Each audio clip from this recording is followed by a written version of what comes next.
Então vamos lá, voltar aqui a resolução da prova da Polícia Federal, né? Ano 2018, prova de perito químico, ok? Nível superior. Então vamos para as questões 84 e 88, né? Da 84 a 88, né? A banca é o CESP, então são questões onde você tem que desculpa aí, pessoal. Você tem que declarar se a questão é verdadeira, ou seja, correta ou errada.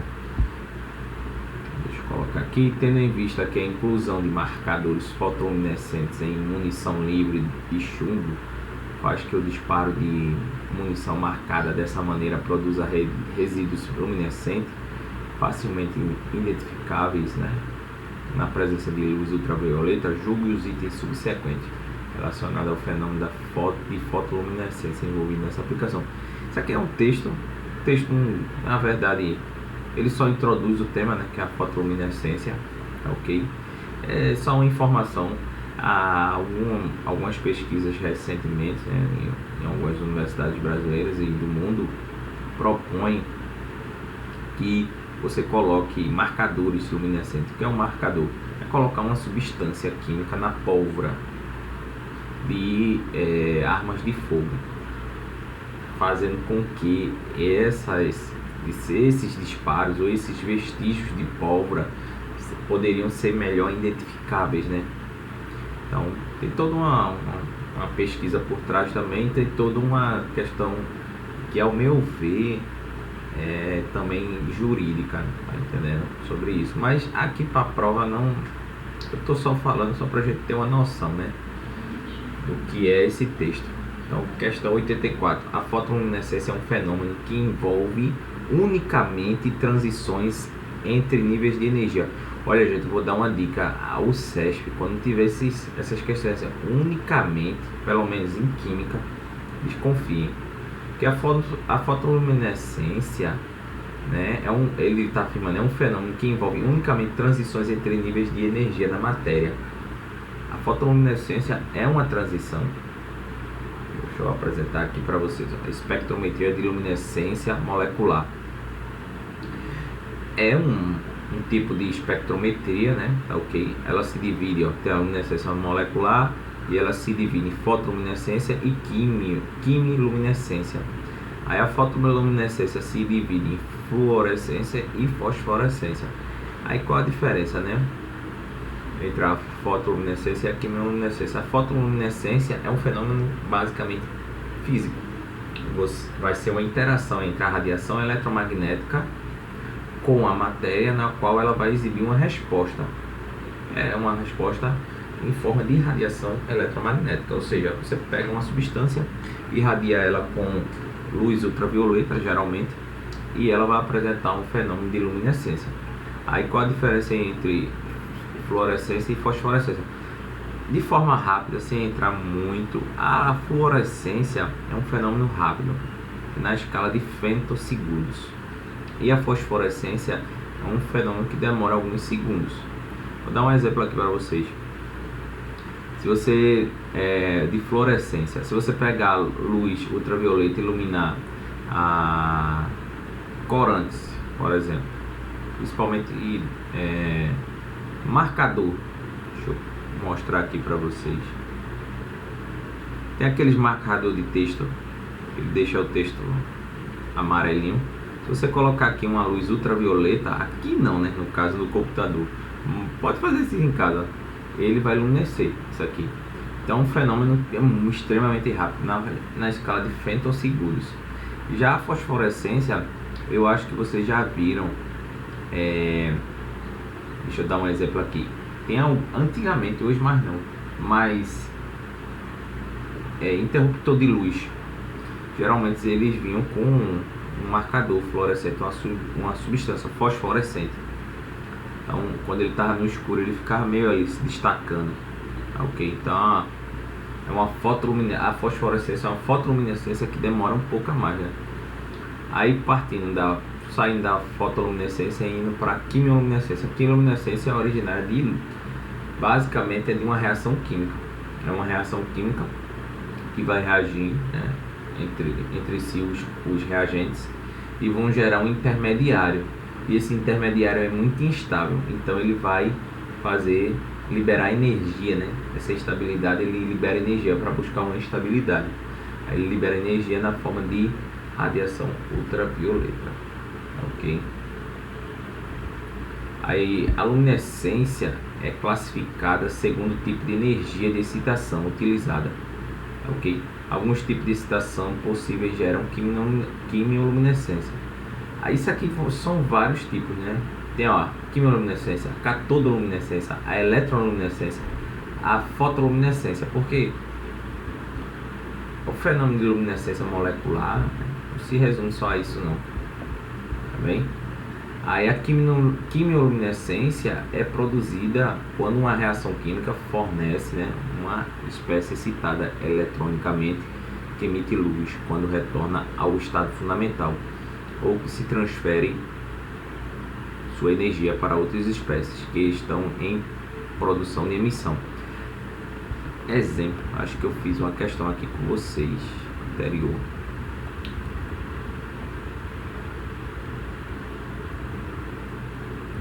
Pronto, ó. Quimioluminescência, luminol. Luminol, quando reage com oxigênio na presença de um catalisador e de um meio básico, ele vai produzir um intermediário da reação, e esse intermediário é muito instável, então ele vai liberar energia na forma de radiação. A quimioluminescência é originária de reações químicas, basicamente isso. Vamos voltar para cá. Aí você tem a catodoluminescência, decorre de um feixe de elétrons de alta energia ou raios catódicos que batem em alguma substância e arrancam elétrons e causam o fenômeno da luminescência. A eletroluminescência é causada por uma voltagem aplicada na substância luminescente. É um tipo de luminescência. É você dar uma descarga de elétrons, né? Ok? Ou seja, aplicar uma corrente elétrica numa substância e ela luminescer. E a fotoluminescência é caracterizada quando fótons de luz visíveis ou ultravioletas são usados para excitação. Você tem uma substância no estado fundamental e ela vai para o estado excitado, ok? Aí o fenômeno de fotoluminescência inclui a fluorescência como a fosforescência. Aqui, ó, diferença, né? A fluorescência difere da fosforescência no fato de que as transições de energia eletrônica responsáveis pela fluorescência não envolvem mudança de spin eletrônico. Então, ó, quando você está trabalhando lá com a fluorescência, ela não vai envolver mudança de spin eletrônico, tá ok? Os spins permanecem o mesmo. Como consequência, isso pode até ser cobrado em prova, porque em todo livro que você vai estudar a diferença entre fluorescência e fosforescência vai ter essa afirmação, tá ok? Então é bom você decorar, vamos dizer isso aí, sobre a fluorescência. A fosforescência envolve mudança de spin eletrônico, tá ok? Como consequência, a fluorescência, né, tem tempo de decaimento curto, cessando quase imediatamente, ó, na escala 10 a menos 5, né, segundos, menor. Em contraste, uma mudança de spin acompanha as emissões fosforescentes, que faz a radiação poder durar um tempo facilmente detectável após o término da radiação, frequentemente vários segundos ou mais. Aqui é um texto de uma dissertação de mestrado, tá ok? Aí deixa eu ver aqui, ó, deixa eu colocar aqui, não considerando a energia devida a movimentos translacionais, era isso que eu queria mostrar a vocês. Todo fenômeno, né, de absorção molecular em fase líquida, tá ok? E em fase gasosa também, ele envolve 3 níveis de energia, né? As transições eletrônicas, as vibracionais e as rotacionais, tá ok? Então, ó, absorção de radiação eletromagnética. O processo de absorção da radiação envolve transições eletrônicas e vibrações e transições vibracionais. Envolvem diferenças energéticas menores, né? Essas transições aqui. Cada nível de energia vibracional e subníveis de energia rotacional envolvem diferenças energéticas ainda menores. Então, esse diagrama aqui é um diagrama onde vai mostrar, né, esses três níveis, né, de transições eletrônicas, de transições. Aí, transição eletrônica, vibracional e rotacional. Deixa eu ver se eu mostro mais algo. Pronto. Então, assim, quando ele afirma aqui que a fotoluminescência é um fenômeno que envolve unicamente transições entre níveis de energia eletrônica na matéria, está errado, né? É uma das principais transições, mas não é a principal só. Você ainda tem o vibracional e o rotacional. Até porque a fotoluminescência, né, no caso que ele chama atenção aí, ela poderia depender só de níveis eletrônicos de transição, se e somente se você pegasse átomos, tá ok? E transformasse esses átomos em um gás. Aí você teria um espectro na forma de riscos, assim, ó. Quando você tem um espectro na forma de bandas, você está considerando aqui o sistema, né? Ele está também realizando transições rotacionais, vibracionais e eletrônicas, ok? Então isso aqui é errado, você jogar isso como unicamente. É assim, quando se coloca unicamente, né, no CESP, eu desconfiaria muito. A absorção de energia por uma molécula ocorrerá somente se as distâncias intermoleculares no seu estado fundamental e estado forem iguais. Isso aqui é errado, hein? Somente, novamente, ó. Por que é errado? Transição eletrônica não depende de distância internuclear, não. Tá ok? Pode contribuir? Pode. Mas são tantos fatores, gente, que contribuem para ocorrer uma, como ele chama aí, né, absorção de energia, né? São tantos fatores. Isso tem uma área na físico-química que estuda isso, né? Espectroscopia, né? Ela estuda regras de transição. Isso é baseado numa matemática até um pouco profunda, tá ok? Então isso aqui também é errado. Fosforescência é um processo fotofísico, né? Lento, ok. Pois envolve, como a gente já viu, né? Ele é lento. Por que ele é lento? Porque ele envolve mudança de spin. Pois envolve uma transição radioativa entre estados de mesma multiplicidade. Ó, gente, ele aqui, na verdade, ele está tentando confundir vocês.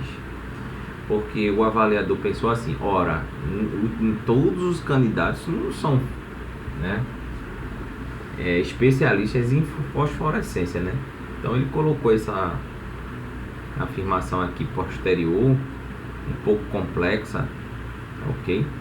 Mas a gente sabe, a grosso modo, que fosforescência depende de mudança de spin, por isso que é um processo lento, tá ok? Então aqui também está errado. Aqui ele colocou mais para confundir, quem sabe mais, né? O rendimento quântico é uma medida da taxa de eventos induzidos pela radiação dividida pela taxa de absorção. Ó, ele falou isso aqui, ó. Vou mostrar a vocês o que é rendimento quântico. Ó, rendimento quântico pode se definir como um quociente, né, entre NF e NA, onde NF é o número de fótons absorvidos, né, e NF é o número de fótons emitidos por fluorescência, né? Digamos, ó, vamos fazer assim. Eu tenho uma substância aqui e eu emito 10 fótons, tá ok? E esses 10 fótons vão interagir com essa substância. Só que eu só consigo detectar aqui, ó, o meu detector, 9 fótons, tá ok? Então quer dizer que um fóton foi absorvido, né? Então seria essa razão, 1 sobre 10. Agora, por exemplo, o meu detector, se eu consigo só absorver, detectar um fóton, então quer dizer que eu tenho 9 fótons absorvidos dos 10 emitidos, tá ok? Então o rendimento quântico é isso. Veja,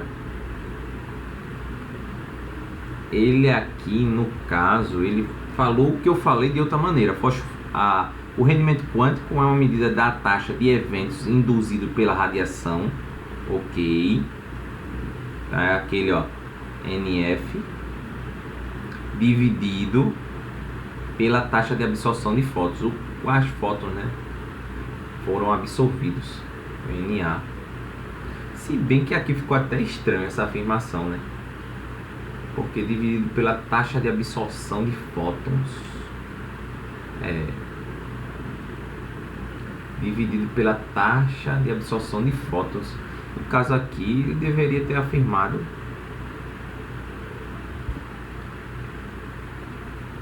o número de fótons absorvidos. Tá na mesma, né? Então, tá na mesma. É só uma forma de você falar sobre rendimento quântico de uma maneira diferente. Então, correto. Quando um estado excitado singleto decai para o estado fundamental, o rendimento quântico de emissão depende apenas do somatório dos rendimentos de absorção e emissão. Veja novamente, ó, tal do somente. Cadê? Depende apenas, né? Ó, rendimento quântico depende de tanta coisa também. Deixa eu mostrar aqui, ó, o rendimento quântico.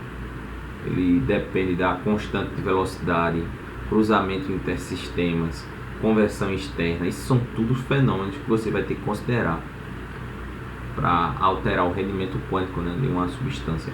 Mas fatores que afetam o rendimento quântico: a radiação, o UV-Vis, o espectro de absorção da espécie, pH, concentração da espécie, a temperatura, o solvente e a concentração de oxigênio dissolvido.